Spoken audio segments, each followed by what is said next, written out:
Liza s-a oprit pentru a-și reveni. După o ceartă cu mama ei, a fugit fără să se uite înapoi. Fugea, deși știa că mama ei nu i-ar face niciodată rău. Liza fugea de parcă o haită de câini furioși o urmărea. Se simțea amenințată, ca și cum cineva o umilea. De fapt, cearta fusese banală și, în esență, nu era nimic deosebit. În adâncul sufletului, Liza știa că mama ei ar putea avea dreptate, dar nu putea să recunoască asta. O mânie și o supărare profundă o împingeau înainte. Nu înțelegea de ce mama ei nu o înțelege, de ce tatăl ei nu intervenea. În ultima vreme, Liza avea un sentiment persistent că mama ei nu o iubește și că nu a iubit-o niciodată. Era convinsă că mama nu a vrut să o nască. Dacă nu a vrut, de ce a născut-o? De fapt, Liza nu ceruse asta. Cearta a început brusc. O singură vorbă neglijentă și... Iată că Liza stătea deja în ușă. Tu niciodată nu m-ai înțeles, striga ea. Tu nu mă iubești. Liza își pune geaca și iese din casă, deși nimic nu prevestea nenorocirea. Acum Liza își încetinea pașii. Se uita frecvent înapoi, se oprea și încerca din răsputeri să se calmeze. Probabil că Liza nu ar fi putut să creadă dacă cineva i-ar fi spus cu o oră în urmă că ziua se va termina așa.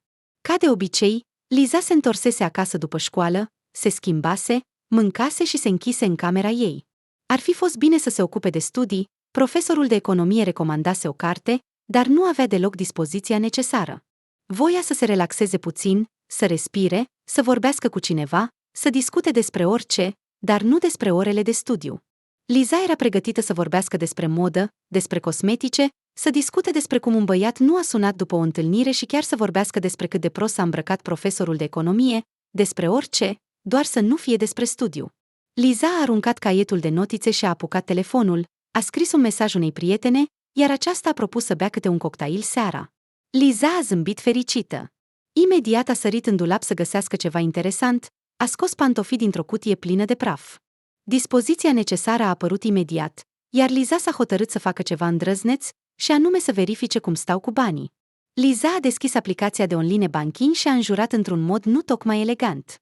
Părinții îi dăduseră bani cu puțin timp în urmă, iar acum nu mai era niciun semn de ei. Nu că ar fi fost puțini, ci pur și simplu nu erau deloc. Liza a scos portofelul, pe care nu-l folosea niciodată în mod special. Era și el gol. O tristețe apăsătoare a cuprins-o pe studentă. Desigur, putea spera că vreunul dintre băieți va plăti nota, dar dacă nu... Fără să stea pe gânduri, Liza a ieșit din cameră. În dormitorul părinților era doar mama. Mamă, am nevoie de bani pentru seară, a început Liza. Mama ei, Lida Mihailovna, s-a desprins de carte. Dar nu ai? Cum să înțeleg? Altfel nu aș fi cerut. Lida Mihailovna a pus cartea deoparte. Dar tatăl a dat bani cu puțin timp în urmă. Liza și-a lărgit ochii. Da, și eu am cumpărat cu aci bani haine.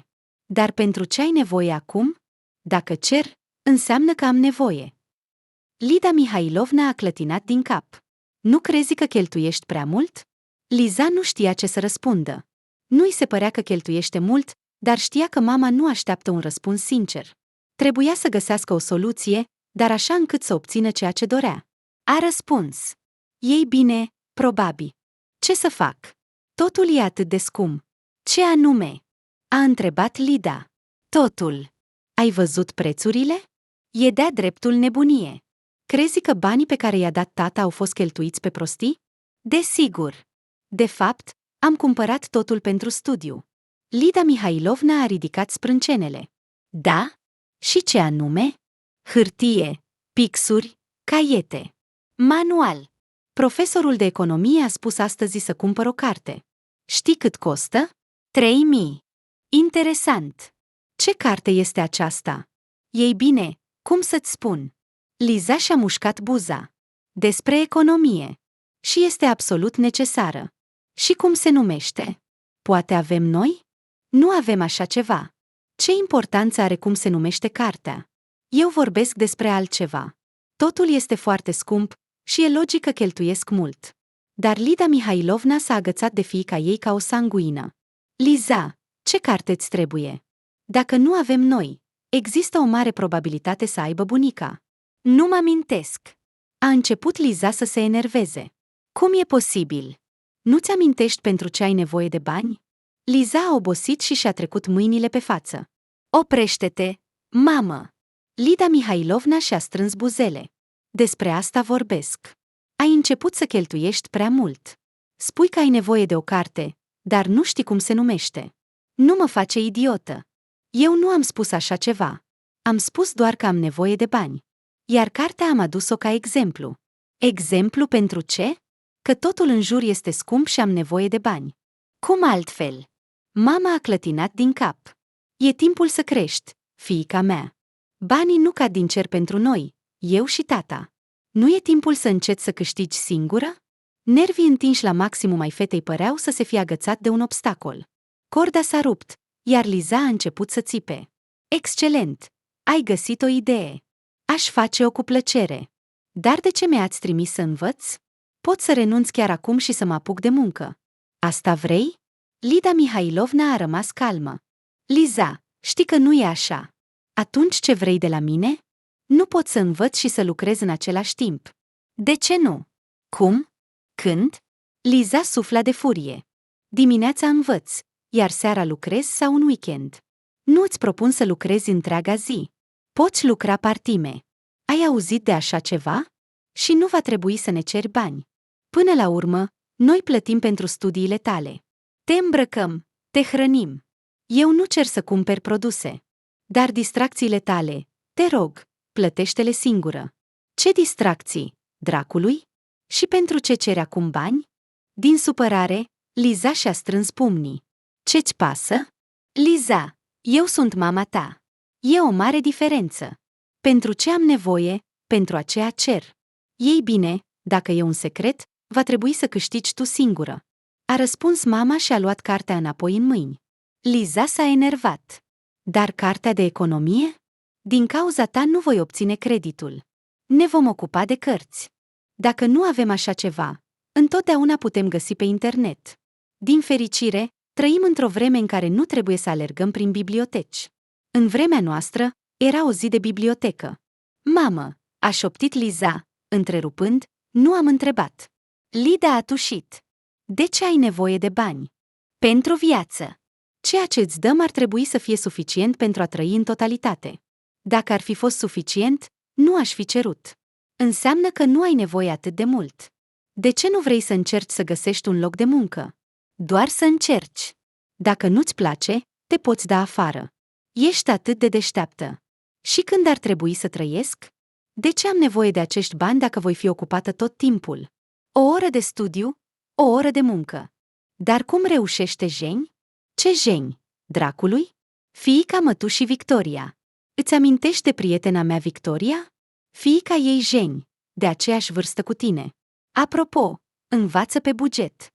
Așa că, ea învață, reușește să lucreze și se întâlnește cu un băiat. Ea reușește totul. De ce ești sigură că nu poți? Liza a zâmbit sarcastic. Atunci trăiește cu această Jeni, adoptă-o și bucură-te de cât de grozavă este. Fața mamei s-a întins. Ești fiica mea, nu ea. Și asta, se pare, te enervează. Îmi pare rău, nu? Că nu sunt ea. Nu am spus așa ceva. La fel ca tine, am adus un exemplu. Dacă vrei, poți reuși totul. Dar ai vreo dorință? Am dorința de a trăi liniștit, nu de a munci din greu pentru o muncă de nimic. În acest caz, reduce-ți cheltuielile. Dacă nu vrei să lucrezi, atunci distribuie rațional banii pe care ți dăm eu și tata. Liza nu s-a putut abține și a dat o lovitură puternică scaunului din apropiere. M-a săturat totul. De ce ești atât de zgârcită? Ai decis să-mi dai un exemplu bun?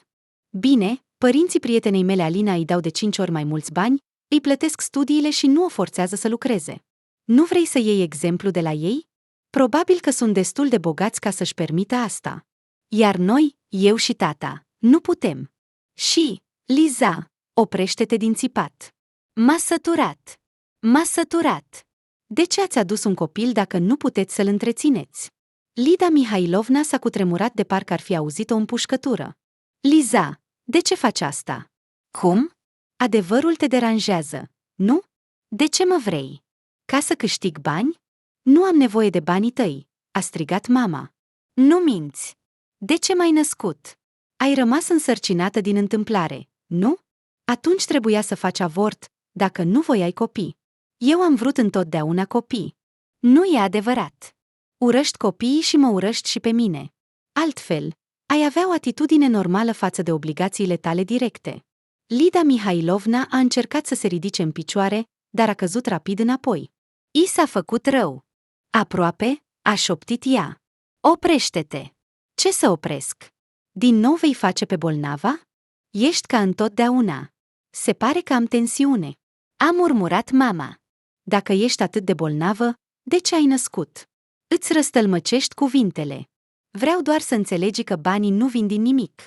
Nu am 3 ani, știu asta, dar, de fapt, obligația directă a părinților este să-și întrețină copilul. Eu și tata îți dăm bani. 3 bănuți, și doar ca să mă lași în pace. Oprește-te, arată un pic de respect. Totuși, eu sunt mama ta. Așa că comportă-te ca o mamă, altfel am impresia că îți stau în cale. Te iubesc. Lida și-a șters fruntea. Liza continua să ardă de furie, strângând pumnii. La acest moment, ea deja uitase de ce s-a enervat atât de tare, dar nu se putea liniști. Cuvintele mamei nu erau dure, dar studenta le-a perceput distorsionat. În gândurile Lizei, aceste cuvinte creșteau, transformându-se din câteva fulgi de zăpadă într-un bulgăre de zăpadă. Cu fiecare minut, Liza devenea din ce în ce mai furioasă. Nu conta ce i s-ar fi spus acum, ea va fi plină de furie. În timp ce Lida Mihailovna se ținea de cap, iar Liza strângea și desfăcea pumnii, în cameră a apărut tatăl. Ce faceți aici, fetele? A întrebat el cu un zâmbet. Liza a răcnet în răspuns, toată roșie de furie. Tată, dă-mi bani. Ei bine, ți-am dat cu puțin timp în urmă, a obiectat el. Și ce? S-au terminat. Tatăl, Dima Ivanovici, și-a îndreptat privirea de la fiica sa la soție, apoi înapoi și-a spus. Ei bine, acum sunt prețuri atât de mari. Asta-i ce vreau să spun. Liza și-a desfăcut pumnii și s-a aplecat înainte. Se pare că tatăl va reuși să salveze această seară. Dima Ivanovici a suspinat adânc. Cât ai nevoie? Și pentru ce? Dima, a intervenit Lida Mihailovna. Într-o singură mișcare, tatăl a sărit lângă soție. Ce ai cu vocea? Te simți rău? Se pare că am tensiune. Acum te ajut. S-a agitat, ceea ce a enervat-o pe Liza. Ea se preface ca întotdeauna. A spus Liza, tată, te rog, dă-mi bani. Tatăl s-a oprit în indecizie. Ce s-a întâmplat aici? Lida a zâmbit slab. O neînțelegere. Mama nu vrea să-mi dea bani, iar eu am nevoie de ei foarte, foarte mult, a explicat Liza versiunea ei. Dima Ivanovici a aruncat o privire surprinsă asupra soției, dar s-a întors către fiică. Dar dacă mama crede că nu ai nevoie de bani, dacă Liza ar fi putut, cu siguranță ar fi explodat ca o chibrit. Dar în loc de asta, a răcnit de furie și a strigat și tu la fel. Ce zgârciți sunteți? Cum vorbești cu părinții tăi? Tatăl s-a încruntat.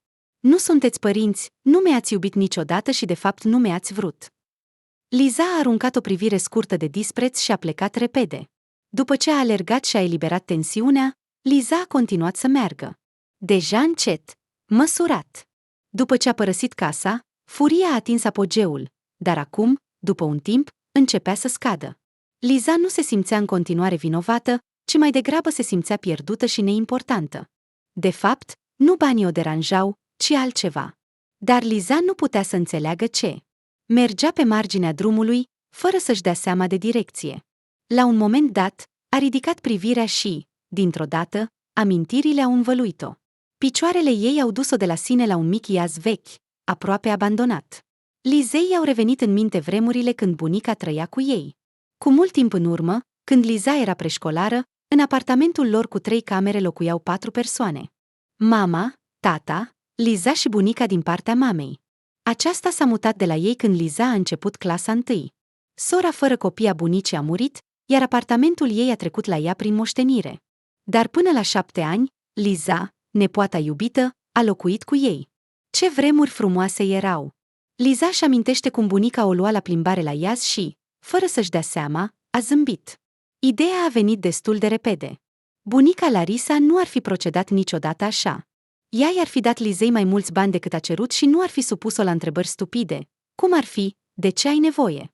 Fără să stea pe gânduri, Liza s-a întors și a mers spre stația de autobuz. După 20 de minute, a ocupat locul din spate, sprijinindu-se cu fruntea de fereastră. Liza mergea la bunica, sperând că măcar ea o va înțelege. După 20 de minute, Liza a coborât din autobuz. A mai petrecut încă 7 pentru a ajunge la casa dorită și a tastat câteva cifre pe interfon. După câteva secunde, din interfon s-a auzit o voce distorsionată: "Cine e acolo?" "Eu sunt," a anunțat Liza, apropiindu-se de ușa de intrare. "Lida." Liza a răsuflat. Bunica, ca întotdeauna, o confunda cu mama, iar dacă o recunoștea, nu-i spunea niciodată numele din prima.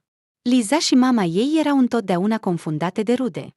Se pare că aveau voce asemănătoare. Liza și-a strâns dinții și a răspuns: "Fiica ei." "Ah, draga mea Liza, intră repede." Interfonul a sunat, iar ușa magnetică s-a deschis. Liza a intrat, a salutat conciergeul și a sărit în lift. Bunica a întâmpinat-o pe Liza chiar în hol. "Lida," a spus ea, dar s-a corectat rapid. "Uf, Liza, ce te aduce pe aici, draga mea?" Liza a sărutat-o pe bunică pe obraz și, fără să aștepte invitația, a intrat în apartament.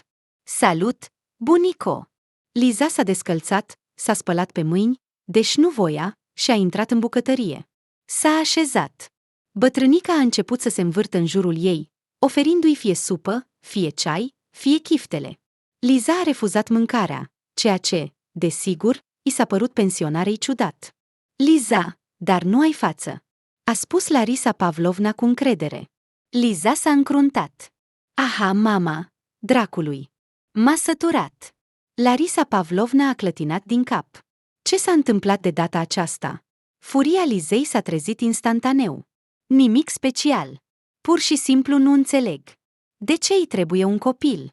În ochii bătrânei a apărut o tristețe. "Cum adică de ce? Dar cum?" Liza a dat din mână.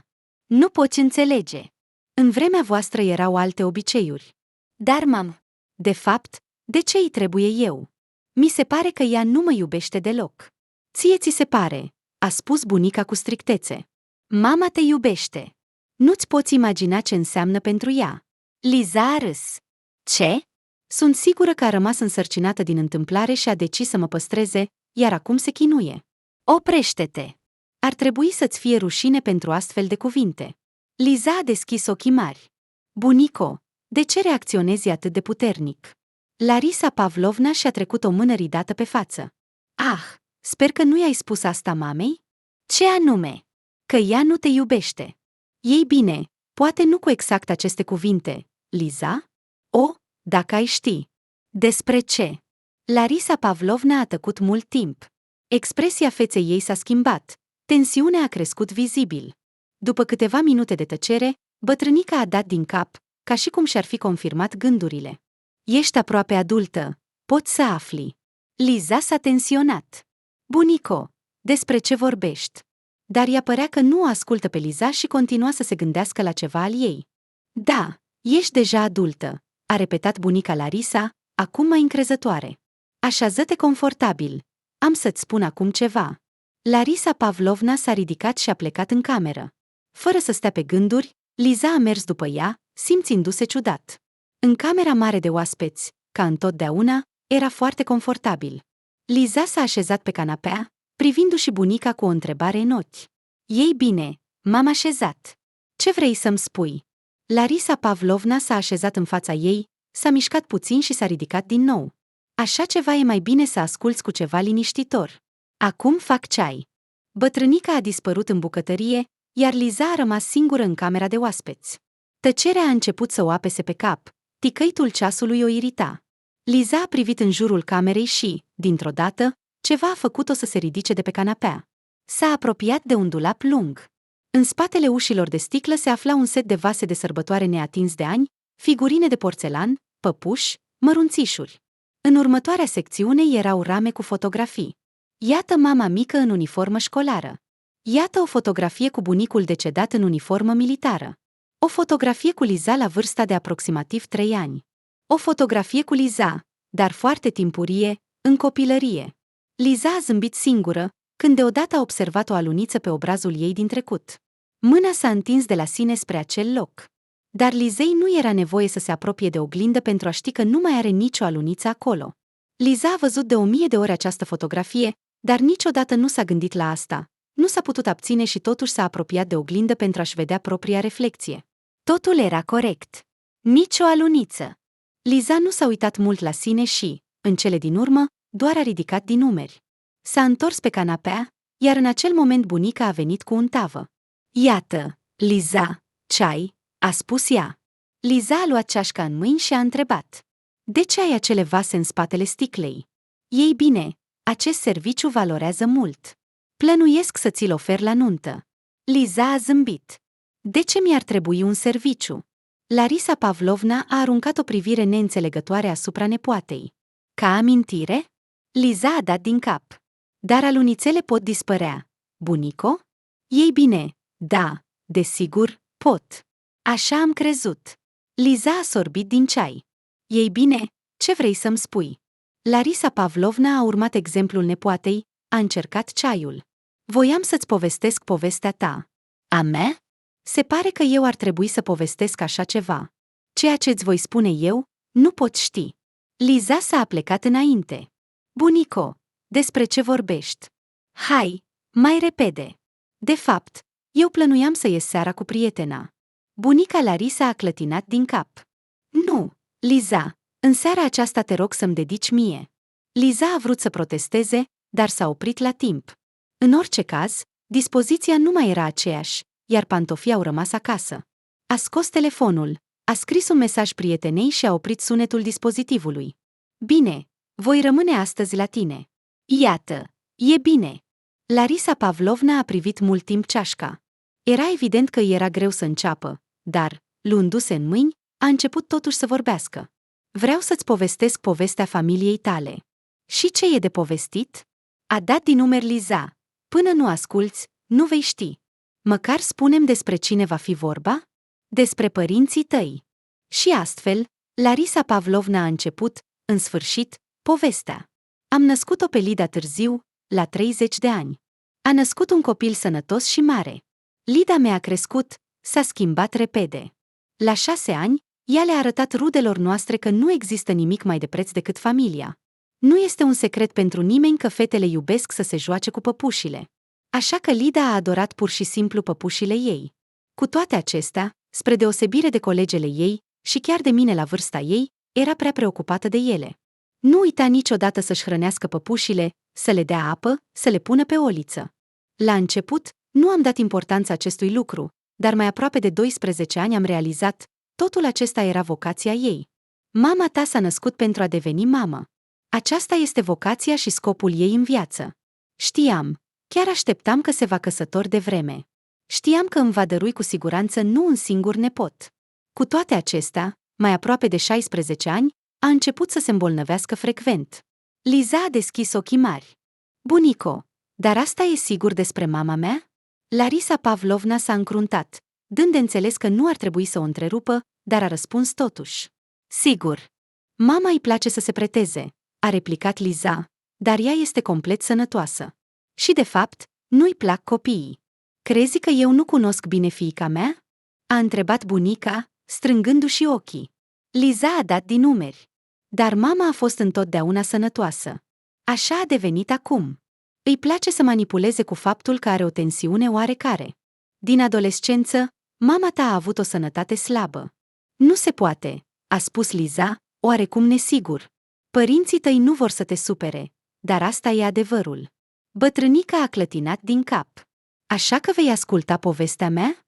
Da, continuă. Așadar, în perioada adolescenței, mama ta a început să se îmbolnăvească. Frecvent, chiar prea mult. Imunitatea ei a scăzut, iar ea a prins toate bolile posibile. Îmi amintesc cum am lăsat-o odată la intrarea în policlinică.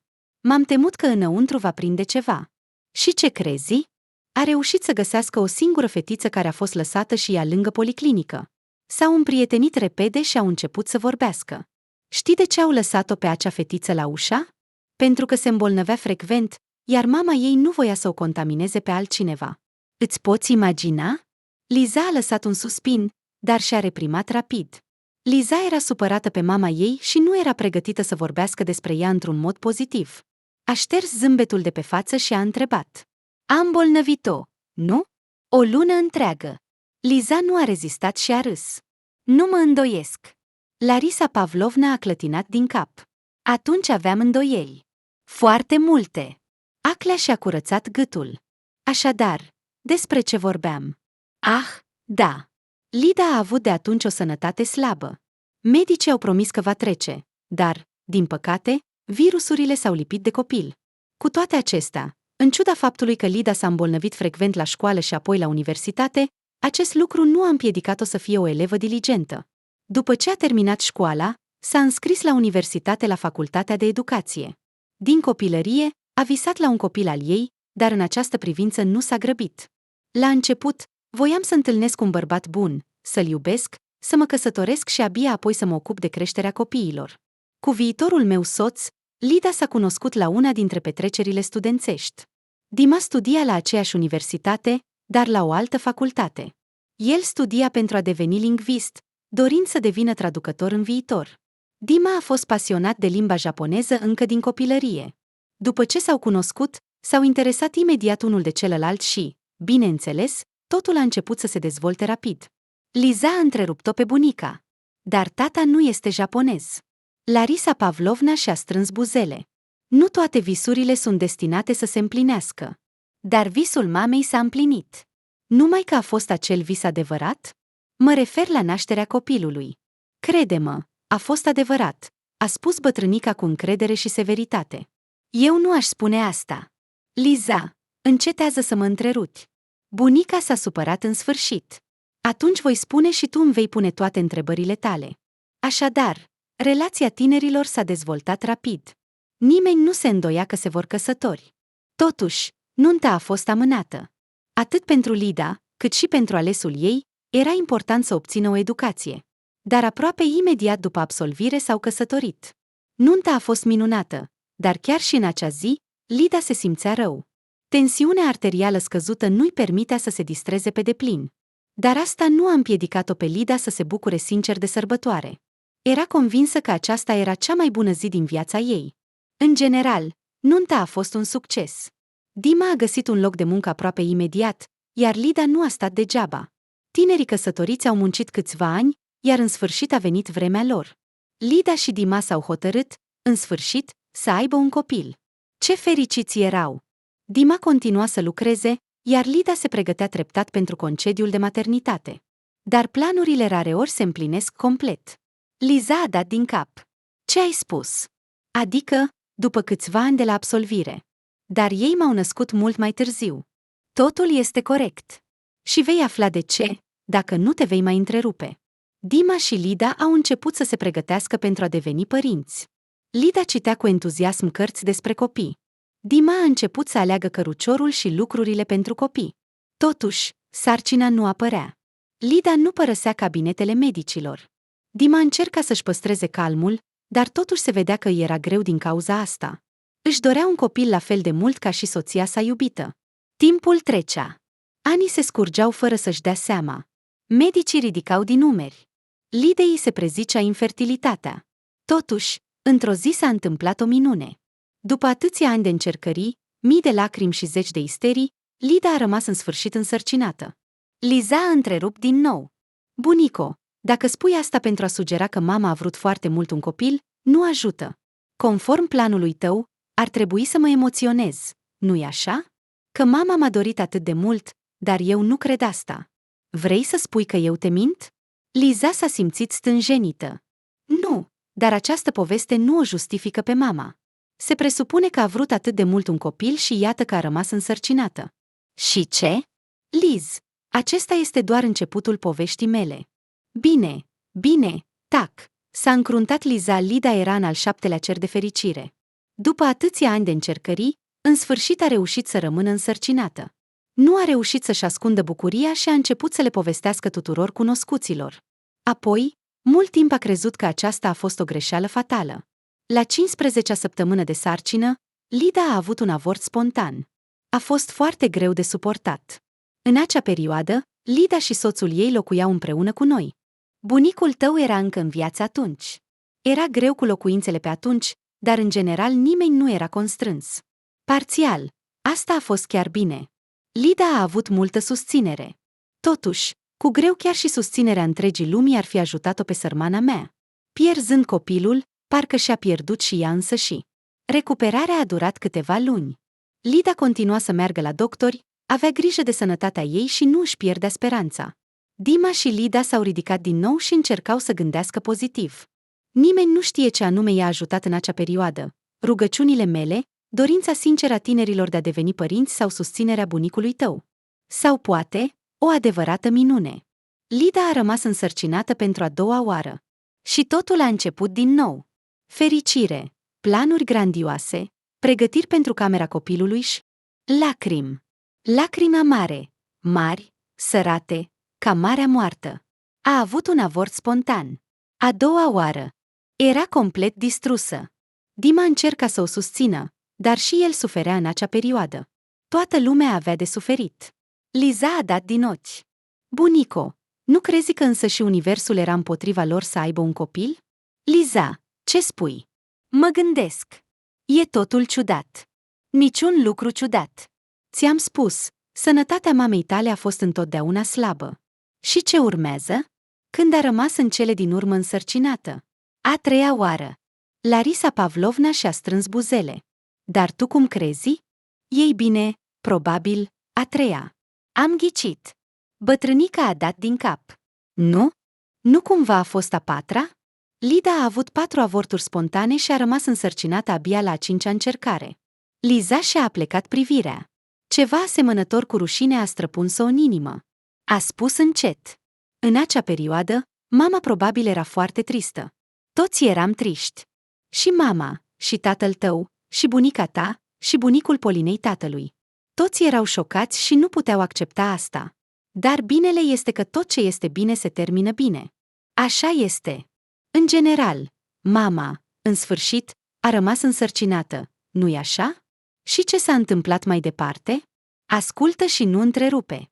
Amenințarea infertilității, încercările lungi de a rămâne însărcinată și cele 4 avorturi spontane au lăsat o amprentă pentru totdeauna. Treptat, dar Lida a început să-și piardă speranța. Mâinile îi cădeau încet, privirea se stinsese, zâmbetul nu mai vizita fața ei de mult. Lida își pierduse toate forțele. Și, probabil, dacă nu ar fi fost susținerea soțului ei iubitor, ar fi renunțat la încercările de a avea un copil. Dar, spre norocul Lidei, Dima s-a dovedit a fi mai puternic. El era profund convins că totul va reuși. Și această atitudine s-a transmis Lidei. Și iată că, după atâția ani de încercări, Lida ne-a dat vestea cea bună. A rămas însărcinată pentru a 5-a oară. Întreaga familie nu știa cum să-și exprime bucuria sinceră. Mama și tatăl lui Dima sunau la noră în fiecare zi. Dima a revenit la cumpărarea lucrurilor pentru copii, iar noi, cu bunicul tău, am început să pregătim camera copilului. Și doar Lida nu putea să se relaxeze. Inima de mamă simțea că ceva nu este în regulă. Toți încercau să o susțină. Rude, prieteni, colegi. Lida nu a fost niciodată lăsată singură. O susțineau și o încurajau. De data aceasta totul va merge bine, la care Lida răspundea modest. Ar fi vrut să creadă, dar expresia feței ei spunea totul. Lida se temea de moarte să nu-și piardă copilul. Noaptea o chinuiau coșmaruri. Visele rele îi distrugeau credința și speranța. Lidei era atât de disperat să creadă, dar statisticile triste vorbeau de la sine. Continua să meargă la doctori. La fiecare mică problemă cu sănătatea ei mergea la spital. Timpul trecea insuportabil de încet. Fiecare zi nouă era însoțită de o groază teribilă. Nimeni nu știa ce viitor ne pregătea soarta capricioasă. După ce a trecut de 15 săptămâni de sarcină, nervii Lidei au început să cedeze încet. În trecut, avorturile spontane se întâmplau exact în această perioadă. Și, deși întreaga familie încerca să nu-și arate îngrijorarea, toți înțelegeau perfect. Șansa de a pierde și acest copil era foarte mare. Dar iată că a venit săptămâna a 16-a, a 18-a, a 20. Sarcina, deși dificilă, continua să progreseze. Și asta nu putea să nu bucure. Totuși, în aer plutea o tensiune aproape palpabilă. În acele vremuri, nimeni nu o ducea bine. Liza s-a strâmbat. Și, deși era puțin milă de mamă, totuși a spus cu răutate. Toate nervii ți strică mama. Nu este vina mamei tale, a răspuns strict bunica. Dar cum nu? Ea a supărat pe toată lumea cu starea ei. Nu este vorba despre asta. După toate aceste evenimente, îți poți imagina cum se simțea? Dar toți am încercat să o susținem. Și mama nu lucra în acea perioadă? Desigur că nu. Nu putea fi deranjată. Ei bine, desigur, a murmurat Liza. Desigur, mama nu poate fi deranjată. Nu a fost însărcinată timp de 19 ani. Nu o poți deranja nici acum. Cum nu înțelegi? Prețul acestui lucru este viața unei suflete născute. Și nu doar una. Da, înțeleg. Da. Liza a dat din mână. Bine, ce s-a întâmplat mai departe? Probabil, toate grijile au căzut pe umerii tăi? Așa este. Tatăl tău a muncit mult, iar bunicul tău era deja foarte slab în acei ani. Bunico, a murit bunicul înainte de nașterea mea sau după? S-a gândit. După. Răspunsul i s-a părut ciudat Lizei. Nu cumva bunica a uitat ziua morții propriului soț? Bunico, nu-ți amintești? Am deja mulți ani, memoria nu mai este aceea. Așa că, ce s-a întâmplat apoi? Toate grijile au căzut pe umerii tăi, exact așa. Dar acele griji nu m-au deranjat deloc, până când s-a întâmplat ceva. Burta Lidei creștea. Când sarcina a ajuns la 28 de săptămâni, întreaga familie a respirat ușurată. Se părea că a reușit. Fericirea a revenit în casă. Zâmbetele apăreau tot mai des pe fețele lor. Până când, într-o zi, Lidei i s-a făcut rău. Burta a început să o doară tare, iar Dima a chemat imediat ambulanța. Lida a fost dusă la spital. A doua zi, s-a decis să o interneze pentru a-i păstra sarcina. Un ceață densă de incertitudine și temeri a învăluit din nou familia. Toată lumea știa că Lida nu va ieși din spital încă mult timp și nu rămânea decât să sperăm și să ne rugăm ca copilul să vină pe lume. De îndată ce Lida a fost internată, Dima s-a schimbat mult. Continua să muncească mult, dar acum nu mai purta un zâmbet fals când se întorcea acasă. Lida era departe, iar Dima a realizat rapid că nu mai are pe nimeni de susținut. Atunci Dima și-a arătat oboseala. Fața lui a început să arate epuizată, cu cercuri mari și întunecate sub ochi din cauza lipsei de somn și a îngrijorării constante. Frica, neliniștea, așteptarea unei nenorociri s-au reflectat și asupra lui. Dacă înainte Dima ascundea cu grijă aceste sentimente pentru a nu o îngrijora pe soție, acum nu mai avea niciun sens. Restul membrilor familiei continuau să se pregătească pentru nașterea copilului. Nimeni nu voia să se gândească la rău, căci dacă ar permite măcar o clipă gândul că s-ar putea întâmpla ceva, așa se va întâmpla. Eu, draga mea, am fost întotdeauna capul acestei mari familii, a spus bunica și s-a gândit puțin, ca și cum își amintea ceva. A fost insuportabil să o văd pe fiica mea în această stare, dar era și mai insuportabil să cedez descurajării. De îndată ce Lida a fost dusă la spital, parcă m-am înecat în diferite treburi. De fapt, nu aveam timp pentru descurajare. Dimineața mergeam la spital la fiica mea pentru a-i aduce mâncare proaspătă și sănătoasă. Ziua aveam grijă de soț, iar seara, de cina familiei. Eram ocupată cu treburile, pe scurt. Și timpul trecea, iar în oraș a venit căldura pe care o iubesc atât de mult. Bunicul tău Mihail a primit la vremea lui un teren în asociația de proprietari. Atunci, multora li se ofereau câte 600 de metri de la locul de muncă. Mihail a construit cu mâinile lui o mică casă acolo și, desigur, a găsit loc pentru grădini, căci ador să mă ocup de pământ, știi tu. Mergeam la țară constant, petreceam acolo vara în fiecare an. Dar în acel sezon, când Lida a stat atât de mult în spital, a trebuit să facem o excepție de la regulă. Erau prea multe treburi de făcut. Tot visam cum voi petrece toată vara la țară împreună cu nepoții. Știam cu siguranță. Eram convinsă că într-o zi se va întâmpla. Și, deși în acest an a trebuit să ne abandonăm treburile de la țară, eram sigură că în anul următor, aproape un an de zile, copilul va fi lângă mine jucându-se pe iarba verde.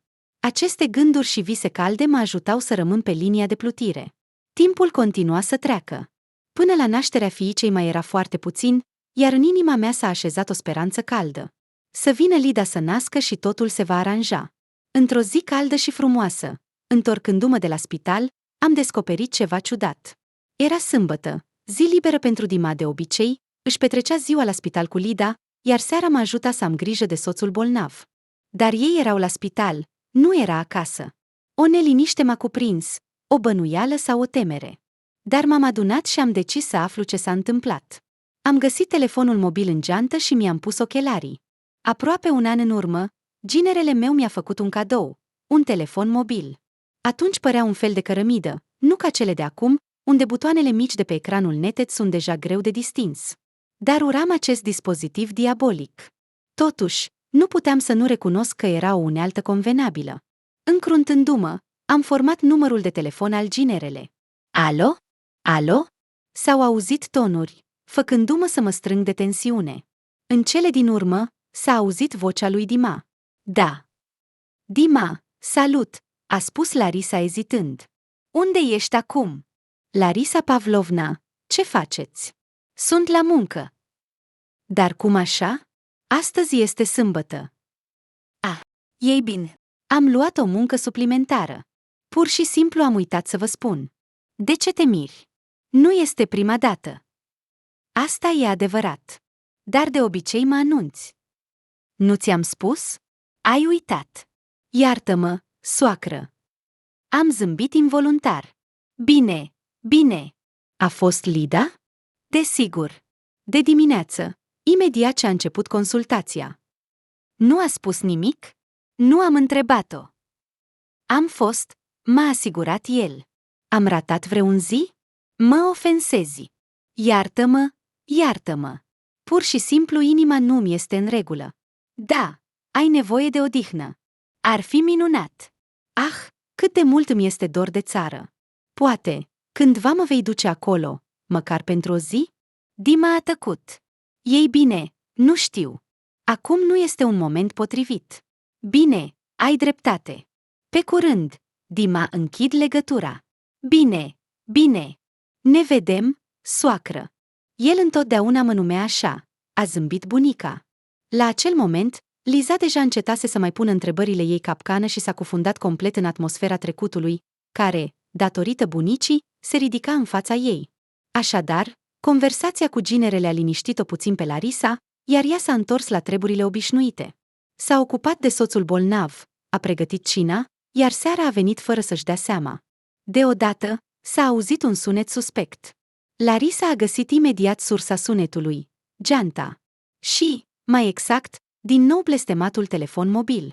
L-a scos din nou, l-a luat în mână, dar nu a reușit să-și pună ochelarii. În cele din urmă, numele celui care suna a rămas necunoscut. Larisa Pavlovna a căutat atât de mult telefonul, nu a reușit să se descurce cu el și a ratat apelul. Larisa ar fi putut să uite de asta și să-l pună înapoi, dar ceva a determinat-o să-și găsească ochelarii. Punându-i, Larisa s-a încruntat. În meniul telefonului a apărut un apel ratat. A citit cu voce tare, silabizând. Vera, vecina. Vocea soțului s-a auzit din camera alăturată. Ce murmuri acolo, Larisa? Ea și-a ridicat vocea. Nimic. Aceste telefon. Dar ce este cu ele? M-au sunat. Cine și de ce? Nu știu, nu am reușit să răspund. Dar ce contează? Dacă este ceva urgent, mă vor suna din nou. Dar cine a sunat? Larisa? Vera, vecina noastră. A venit să-ți aducă restul? Aha, interesant. Nu-i așa, Mihail? Ce vrea de la noi într-o seară târzie de duminică? Probabil s-a întâmplat ceva. Larisa a dat din mână, deși știa că soțul ei nu a văzut asta.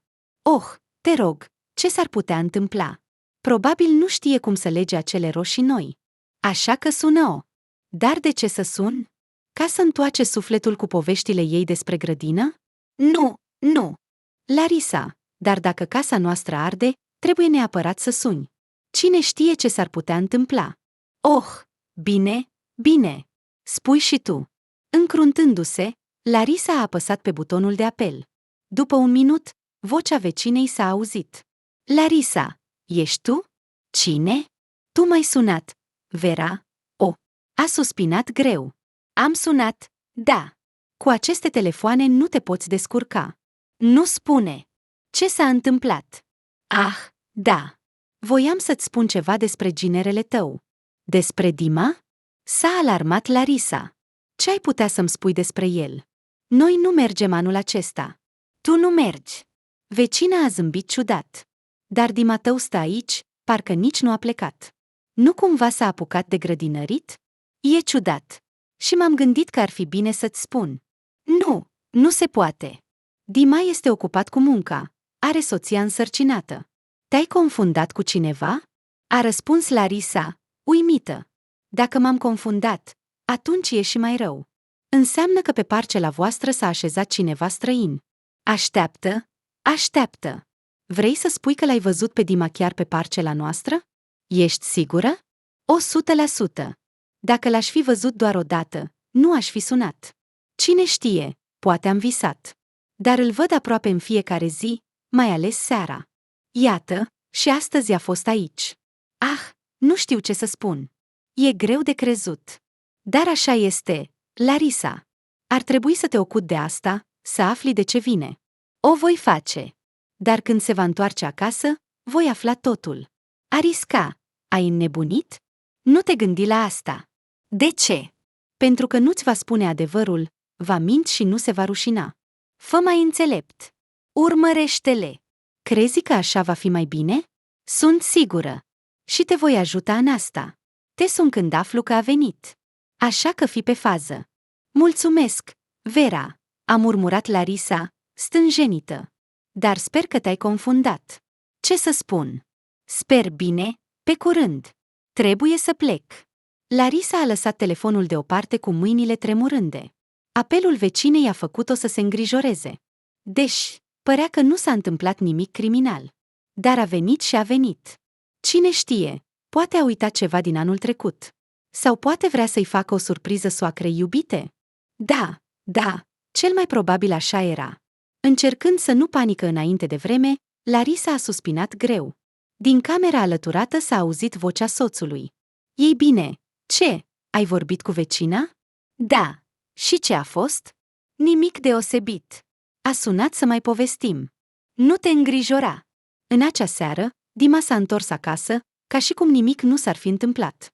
A povestit despre cum merg lucrurile la muncă și s-a dus imediat la culcare. De dimineață, ca de obicei, s-a pregătit să meargă la soție, așa că nu a avut timp pentru discuții. Trebuia să se odihnească. Larisa Pavlovna nu i-a spus ginerele niciun cuvânt. La fel și soțului, și cu atât mai puțin fiicei, nu voia să-i îngrijoreze pe nimeni.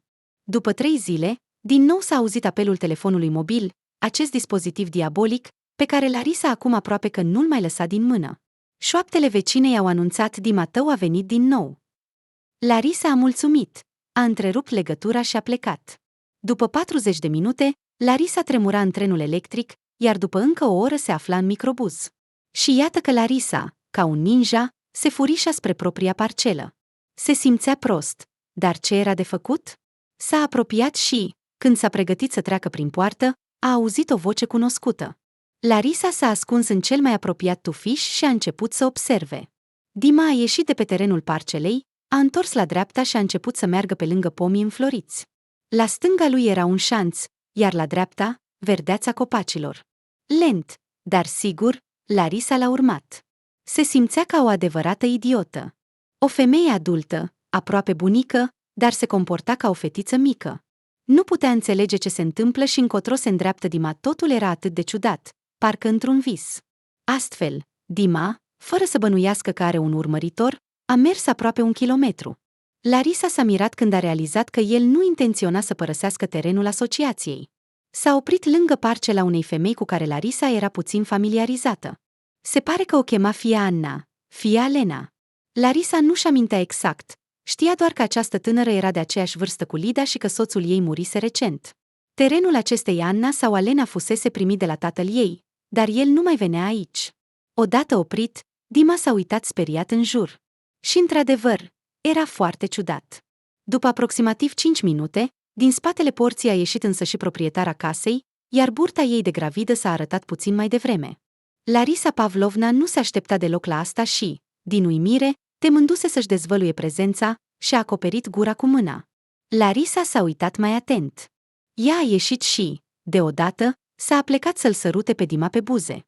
Direct pe buze. Totul din interiorul Larisei s-a strâns, iar ea cu siguranță nu s-ar fi putut abține să nu se dezvăluie, dar a observat cum Dima s-a retras. Anna, destul! S-a auzit vocea ginerele. Ceva nu este în regulă? A întrebat ea. Larisa s-a tensionat atât de tare încât cu siguranță s-a făcut roșie de la cap până la picioare. Dar aspectul exterior nu o îngrijora deloc pe soacra neliniștită. Acum era important să-și concentreze atenția.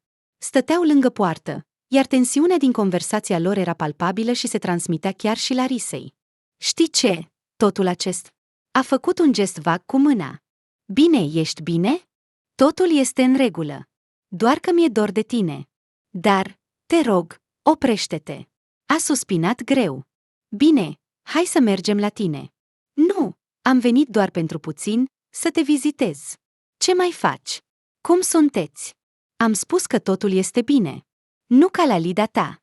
Dima și-a strâns maxilarul. Nu îndrăzni. Și ce? Parcă aș avea dreptate. Nu știi nimic. Aici nu este nimic de știut. Lida ta nu poate purta un copil normal. Ați încercat câțiva ani, dar tot nu a mers. Și cu mine a reușit din prima. Așa că gândește-te singur. Dima s-a întors. Nu ai dreptate. Lida va naște în curând. Totul va merge bine. Iar cu tine. Ei bine, nu voi abandona copilul, dar tu nu mă mai interesezi. Anna a zâmbit sarcastic. Ești sigur? Nu ți este frică că vei regreta? S-a întors Dima și părea că s-a mai îmbâlânzit. Nu ar trebui să te stresezi. Prea târziu. M-ai adus la capăt. Prin dinți a murmurat. Iartă-mă. Larisa Pavlovna, scuturându-se periodic de țânțari, tremura de furie.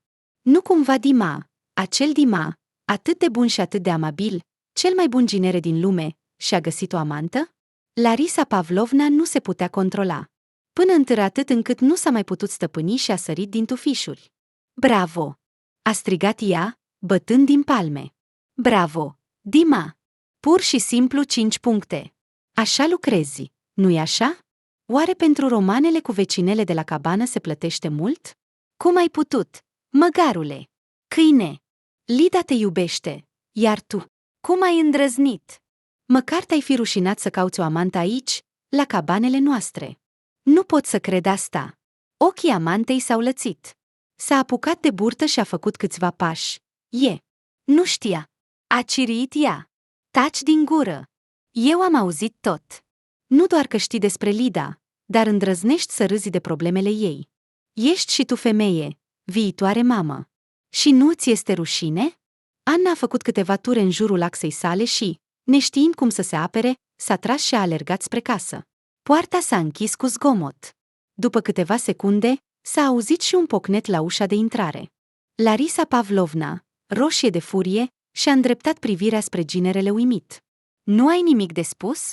Ei bine, e corect. Nu ai de ce să te justifici în fața mea. Vei explica în fața Lidei. Chiar acum mă duc la ea și îi voi spune tot. Abia atunci Dima a început să vorbească. S-a aruncat spre soacra sa și aproape că a căzut la picioarele ei. Te implor, soacră dragă, nu-i spune Lidei. Acum nu trebuie să se streseze. Și nu visa. Te rog, gândește-te la ea. În stadiul ei, orice stres este dăunător. Te rog, te implor. Așteaptă măcar până la naștere. Larisa Pavlovna a scos un sunet disprețuitor și a plecat imediat. Povestea bunicii a fost întreruptă din nou de Liza, ea a sărit brusc în picioare și a făcut câteva cercuri nervoase prin cameră. Tată! Monstru! Cum a îndrăznit? Urăsc! Urăsc! Larisa Pavlovna a dat din cap. Liza, așează-te, bea ceai și respiră. Nu ai ascultat povestea până la capăt. De ce ar trebui să o ascult până la capăt? E clar totul. Totul e din cauza tatălui. El nu mă iubește. Larisa Pavlovna a înclinat ușor capul. Nu te mai supără pe mamă? Liza a rămas nemișcată câteva secunde. A dat din cap și s-a întors pe canapea. A luat o ceașcă cu ceai, a făcut o înghițitură și a spus încet. Bunico, poate că mă supăr pe ea, dar nu-i doresc rău. Tată, cum ai putut? Te rog, ascultă, sunt sigură că îți vei schimba părerea. Ah, dac. Naiba! De ce mi-ai spus? Cum să-i mai privesc tatălui în ochi? Îl urăsc. Ascultă, te rog. Bine? Ce s-a întâmplat mai departe? Oare mama l-a iertat? Apoi a fost așa. Larisa Pavlovna s-a întors acasă. Nu a răspuns la apelurile vecinei până nu s-a decis dacă trebuie să știe despre infidelitatea ginerele. Inima o durea, iar supărarea se așezase în suflet. Cum a putut? Cum a putut să facă asta? Larisa nu i-a spus soțului. Nu trebuie să se streseze. Și puțin mai târziu a realizat ceva neașteptat. Anume, Dima avea dreptate. Nu trebuie să-i spună Lidei despre asta. Stresul suplimentar nu este necesar pentru nicio femeie însărcinată, cu atât mai mult pentru Lida în situația ei. Larisa nu mai avea decât să înghită supărarea și să trăiască de parcă nimic nu s-ar fi întâmplat. Dar acum putea visa doar la un singur lucru. Să nască Lida, să se întoarcă acasă, să alăpteze copilul la termen, și atunci putea să-i deschidă ochii asupra soțului infidel. Această dorință era insuportabilă și ea îi dădea puterea să reziste. În aceeași zi, Dima s-a întors acasă, ca și cum nimic nu s-ar fi întâmplat. Nu a mâncat, s-a dus direct la culcare. Dimineața se pregătea să meargă la soția sa iubită. Despre faptul că Lida naște în sfârșit, Larisa a aflat aproape ultima. Stresul și grijile acumulate o epuizaseră atât de mult, încât a adormit câteva apeluri din spital. Iar când s-a trezit, a rămas nemișcată în indecizie. Nici ginerele, nici măcar soțul bolnav nu erau acasă. Amândoi plecaseră la spital. I-au lăsat Larisei Pavlovna un bilețel și s-au grăbit spre Lida. Larisa nu a stat mult pe gânduri și a urmat exemplul lor. Când a ajuns, Lida născuse deja. Adevărat, fără dificultăți nu s-a putut. Cu inima tremurând, Larisa l-a ascultat pe doctor. Nașterea a fost grea, nu voi încărca cu detalii, dar Lidei Mihailovna i s-a îndepărtat uterul. Ne pare rău, dar nu va mai putea avea copii.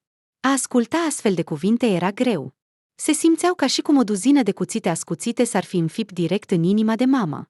Lida a visat încă din copilărie la copiii ei. De la o vârstă fragedă, visa la o familie mare și unită, promițând că va naște cel puțin 3 copii. Dar viitorul a fost crud și nemilos. Ani de zile, Lida nu a putut rămâne însărcinată, iar imediat ce a născut, a pierdut această posibilitate. Toți erau copăleșiți. Totuși, o mică minune nu permitea familiei să cadă în deznădejde. Și, deși nașterea a fost grea, iar copilul era slab, totuși a venit pe lume. Cel mai așteptat și cel mai iubit copil a fost îngrijit și răsfățat. Lida a născut un băiat, pe care l-au numit Matei. Acum considera că această zi era cea mai bună din viața ei. Desigur, după nuntă. Dar ce va mai fi? Liza a ridicat ambele mâini. Bunico, stop, stop, stop! Larisa Pavlovna își pierdea răbdarea. Liza, te temi de Dumnezeu. O să-mi dai voie să povestesc, normal sau nu? Ce poveste e asta, bunico? Vorbești sigur despre părinții mei? Mă acuzi din nou de minciună? Mai degrabă, de neatenție. Bunico! Ce băiat? Matei? Alo! Mă cheamă Liza. Și e evident că nu sunt băiat. Totul este așa, a dat din cap bunica. Ei bine. Și tu ce povestești? Am impresia că ai urmărit prea multe seriale și acum ai halucinații. Te încurci în ceva. Nu mă încurc. Și te vei convinge de asta, dacă îmi dai voie să termin. Bine, bine. M-am predat, a spus Liza, încruntându-se. Deja îi părea rău că a lăsat bunica să se lungească, mărturisindu-se în senilitatea ei. Ei bine, e o prostie totală. Lida a născut un băiat, pe care l-au numit Matei. Prima lună din viața lui a petrecut-o în spital, era slab și bolnav, dar totuși l-au lăsat să meargă acasă. Toată familia era fericită. În sfârșit, după atâția ani și atâtea șocuri, copilul așteptat a venit pe lume. Rudele nu l-au lăsat nicio clipă. Mama iubitoare și-a dedicat întreaga viață copilului. Matei era un băiat liniștit și, deși era foarte mic, în ochii lui se putea citi o anumită înțelepciune de neînțeles. Îi aducea o bucurie nesfârșită mamei, tatălui, bunicilor. Când Matei a împlinit 5 luni, bunicul său din partea mamei, Mihail, a murit. Numai Matei nu lăsa familia să cadă în deznădejde. O adevărată rază de lumină. Despre a-i spune Lidei despre infidelitatea soțului, nu putea fi vorba. Lida a pierdut capacitatea de a avea copii, a pierdut un tată iubit, iar cum starea lui Matei depindea direct de starea mamei, nu era cazul să o deranjeze cu asta. În ciuda bolilor lui Matei, totul era excelent. Dar, din păcate, acest mic rază de lumină avea să se stingă. Lida a descoperit că fiul ei nu respiră în ziua în care Matei ar fi împlinit 7 luni. Micuțul Matei a părăsit această lume fără a avea timp să o înțeleagă. Larisa Pavlovna nu a putut continua povestea cu calm. A suspinat, ștergând lacrima care îi ieșise. S-a ridicat, s-a apropiat de perete și a luat în mână fotografia bebelușului. Liza a observat în tăcere bunica. Voia să spună ceva, dar un nod i-a apărut în gât. Bătrânica a trecut cu mâna peste fotografie și a strâns-o la piept. Liza a adunat curaj și a spus cu o voce răgușită. Nu eu sunt în această fotografie? Nu eu. Nu, acesta este Matei al nostru. Fratele tău. Iar Liza a făcut o pauză, încercând să nu plângă.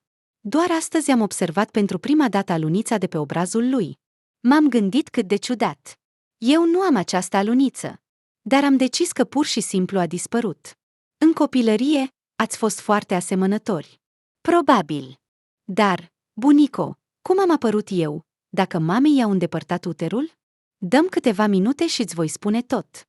Bunica Larisa a suspinat greu, a lăsat un sărut pe fotografie, a pus-o la loc și s-a întors la nepoată. Iar apoi s-a întâmplat așa. Moartea bebelușului a fost foarte greu de suportat de familie. Toate speranțele pentru viitor s-au prăbușit, mâinile s-au lăsat, depresia a cuprins pe toată lumea. Într-un singur an, au trebuit să suporte 2 pierderi. Bunicul iubit de tot și singurul fiu și nepot au părăsit viața. Lida pur și simplu a încetat să mai iasă din cameră. Dima a încetat să mai vorbească. Numai Larisa Pavlovna a continuat să lupte. A forțat-o pe fiică să mănânce, l-a obligat pe ginere să se adune. Și nimeni nu știa că, dacă Larisa nu ar fi avut o fiică, și ea ar fi abandonat totul. Dar pentru copiii Lidei și Dimei, Larisa Pavlovna era gata să facă orice, chiar să ucidă, dacă era nevoie. Da, pe Dima era încă supărată, dar oare acum mai conta? Larisa nu i-a spus lui Lida despre infidelitate și, de altfel, nici nu mai avea de gând să o facă. Dima a pierdut și el un fiu, și oricât de supărat ar fi fost Larisa Pavlovna pe el, nu putea acum să-l acuze de nimic. Așa, în tristețe și deznădejde, au trecut 1 an și jumătate. Larisa a insistat să ia un copil din orfelinat, dar Lida nu avea puterea nici măcar să iasă din casă.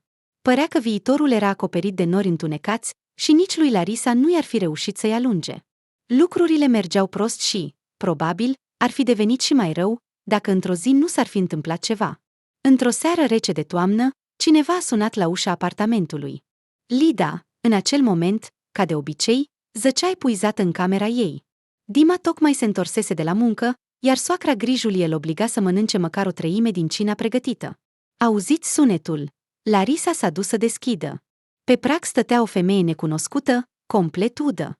Părea că avea în jur de 60 de ani, dar arăta foarte rău. Obrazul căzut, cearcăne sub ochi. Larisa a recunoscut imediat această expresie a feței. Această femeie a pierdut pe cineva important în viața ei. Larisa a trăit și ea asta, așa că știa foarte bine această stare. Larisa s-a adunat în sine și a vorbit prima. Se pare că ați greșit ușa. Sunteți Larisa Pavlovna? De la sectorul 13, da? Sunteți de la Santa Cristal? Oh, cum ați aflat? Dar eu nu mă amintesc de dumneavoastră. Străina a dat din cap, a suspinat și a cerut. Pot să intru?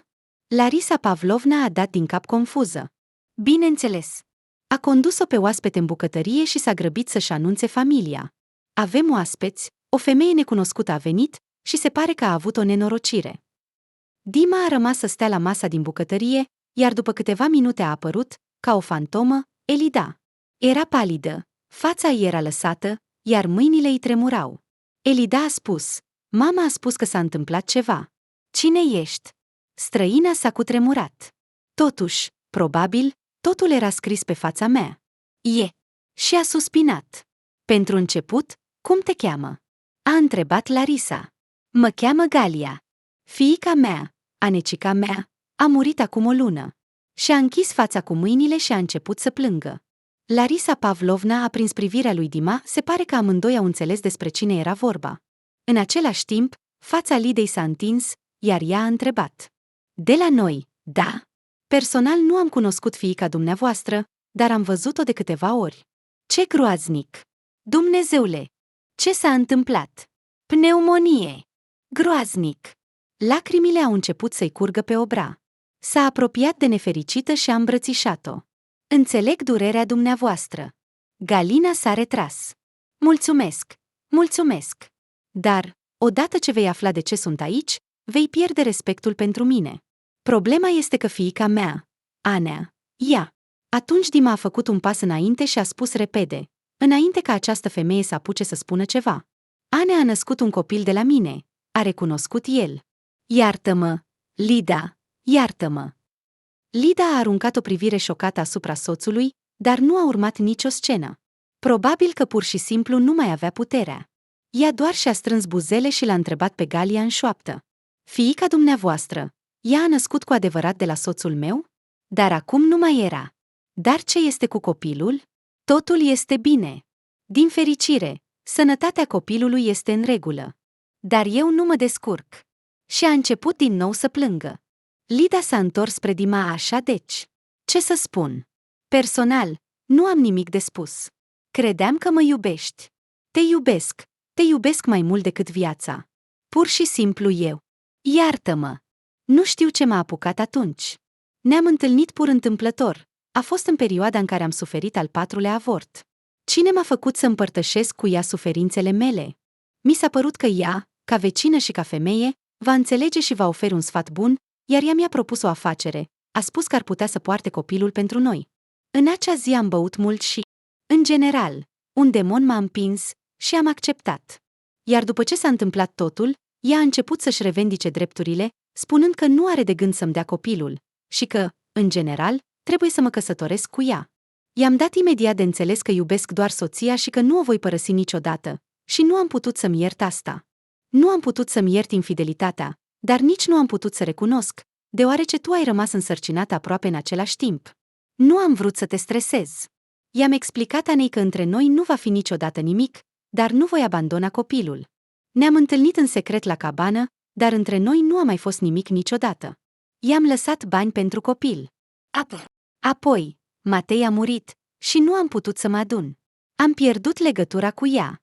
Nu am știut că era bolnavă, nu am știut că așa s-a întâmplat. Îmi pare foarte, foarte rău. Lida, voi accepta orice decizie a ta, dar să știi că te iubesc și te-am iubit doar pe tine. Lida a suspinat scurt. Vom discuta asta mai târziu, a spus ea încet. Dar pe cine a născut Anea? O fetiță, a răspuns Galina, zâmbind puțin. Este atât de sănătoasă, drăguță, dar mi este atât de greu cu ea. Eu însă mi sunt foarte bolnavă și am venit să cer ajutorul tatălui ei. Lida și-a lăsat fața în jos. Cum o cheamă? Fetița. Lida a zâmbit slab. Îmi place acest nume. Și voi, ați venit aici pentru...